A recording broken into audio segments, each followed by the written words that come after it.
രാജാക്കന്മാരുടെ 2-ാം പുസ്തകം 4-ാം അധ്യായത്തിലെ ഒരു വാക്യം നിങ്ങളുടെ ശ്രദ്ധയിൽ കൊണ്ടുവന്നിട്ട് പെട്ടെന്ന് അടുത്ത ഭാഗത്തേക്ക് പോകാം.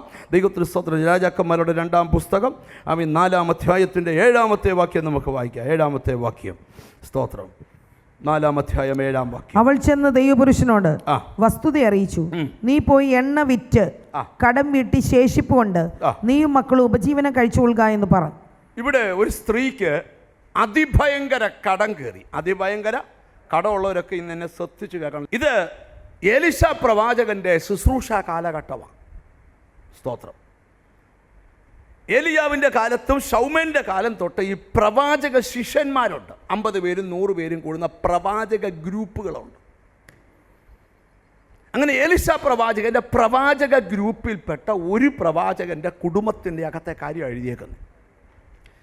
എലീശ പ്രവാചകൻ്റെ കാലമൊക്കെ വന്നപ്പോൾ ആ പുള്ളിക്കാരൻ ഓർത്ത് മനസ്സിൽ പറഞ്ഞു, ആ ടീച്ചറെ കടമൊക്കെ ഉണ്ട്, ശുശ്രൂഷയിലൊക്കെ കയറി നിൽക്കുമ്പോൾ അതൊക്കെ മാറും എന്നൊക്കെ വിചാരിച്ചിരിക്കുമ്പോൾ ആ പെട്ടെന്ന് പുള്ളി മരിച്ചുപോയി. കടക്കാരിപ്പം വന്ന് ആ സ്ത്രീയുടെ മക്കളെ കയറി പിടിക്കുക, അടിമകളാക്കി കൊണ്ടുപോകാൻ. ആ സമയത്ത് ആ സ്ത്രീ ചെയ്തത് ഓടി അടുത്തൊരു സ്ഥലത്ത് ചെല്ലുവല്ല, ഓടി പ്രവാചകൻ്റെ അടുക്ക ചെന്നു. ഞാൻ ചോദിക്കും ഒരു ചോദ്യം, പ്രാർത്ഥനയിൽ പരിഹാരം ഉണ്ടാകുമെന്ന് എത്ര പേർ വിശ്വസിക്കുന്നുണ്ട്? എത്ര പേർക്ക് വിശ്വാസമുണ്ട്? പ്രാർത്ഥനയിൽ പരിഹാരം ഉണ്ടാവും. ബൈബിളിലൊരു വാക്യമുണ്ട്, നിങ്ങളുള്ള രോഗിയായാൽ സഭയിലെ മൂപ്പനെ വരുത്തണം. സ്തോത്രം. അവൻ വന്ന് എണ്ണ പൂശി പ്രാർത്ഥിക്കണം. ബൈബിളാണ് പഠിപ്പിക്കുന്നത്. എന്നാൽ നിനക്ക് അടുത്തിരിക്കുന്ന ചോദിച്ചു, ഒരിക്കലെങ്കിലും അങ്ങനെ ചെയ്തിട്ടുണ്ടോ എന്ന് ചോദിച്ചു. സത്യം പറ പാസ്റ്ററെ, ഞാൻ രോഗിയായി കിടക്കുക, വീട് പോലെ ഒന്ന് വരണം. ഏറിയ പാസ്റ്ററെ വിളിച്ചു. പാസ്റ്റർ വന്നപ്പം വയ്യാത്ത ആൾ എഴുന്നേറ്റ് കുളിച്ച് ഒരുങ്ങി റെഡിയായി ഒരു പായ് വിട്ട് ഒരു പാത്രത്തിനകത്ത് ഇച്ചിരി വെളിച്ചെണ്ണ എടുത്ത് വെച്ചുകൊണ്ടിരിക്കുക. ദൈവദാസൻ വന്നു, ഒരു പാട്ട് പാടി, ബൈബിൾ വായിച്ചു, അല്പം എണ്ണ എടുത്തു, നെറ്റിക്ക് പൂശി പ്രാർത്ഥിച്ചു. എന്നിട്ട് ആ എണ്ണ പ്രാർത്ഥിച്ചു കൊടുത്തു. നിങ്ങൾ നോക്കിയേ, പിറ്റേ ദിവസം അവൻ സൗഖ്യമായിരിക്കും. മിണ്ടുന്നില്ല. എനിക്കൊരിക്കൽ 14 ദിവസം കലശലായ തലവേദന. എനിക്ക് തലവേദന വന്നിട്ടുള്ള ആളല്ല. 14 ദിവസം കലശലായ തലവേദന. ക്രോസിങ് കഴിച്ചു, മെഫ്താൾ കഴിച്ചു, അറിയാവുന്നതൊക്കെ കഴിച്ചു. എനിക്ക് പരിചയമുള്ളൊന്നൊരു ഡോക്ടർമാരുണ്ട്. അവരെ വിളിച്ചു ചോദിക്കുമ്പോൾ അവരെനിക്ക് മെസ്സേജ് അയക്കി തരും. തലവേദന 14 ദിവസം തലവേദന. ഒരു ദിവസം യോഗത്തിന് ബുധനാഴ്ച മീറ്റിംഗ് നടന്നുകൊണ്ടിരിക്കുമ്പോൾ കലശലായ തലവേദന. ഞാൻ പാരച്ചൂട്ടിൻ്റെ ചെറിയ വെളിച്ചെണ്ണ വാങ്ങിച്ചു വെച്ചിട്ടുണ്ട് എൻ്റെ വീട്ടിൽ.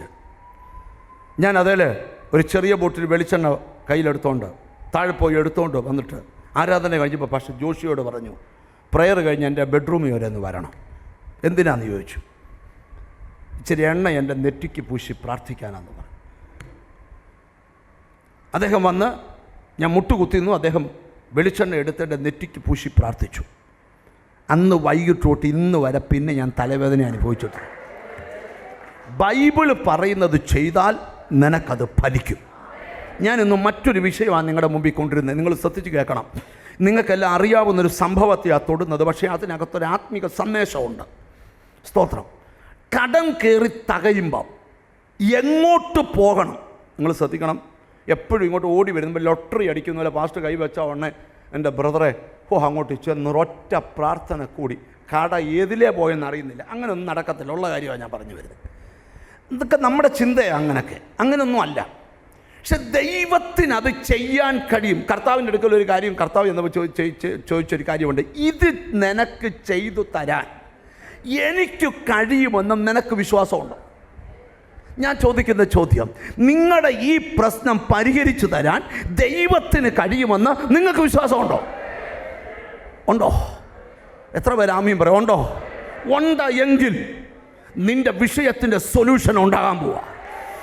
ഞാൻ പ്രവചിച്ചു പറയാ, ചില ഇവിടെ ഇരിക്കുന്ന ആയിരക്കണക്കിന് ആൾക്കാരോട് ദൂത് പറയുക, ഈ ദൂത് തീരുന്നതിന് മുമ്പ് ചില സൊല്യൂഷൻ ഉണ്ടാകാൻ പോവാ.